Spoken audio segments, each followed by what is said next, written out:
Hello guys, in this video I'm going to show you how to set the music on the Royal Match application.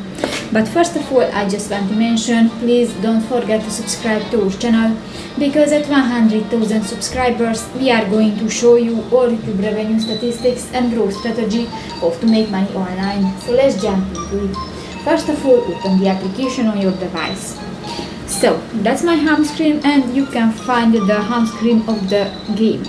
New, if you want to set the music or any different settings, just go to the upper right corner of the screen and click to the settings icon.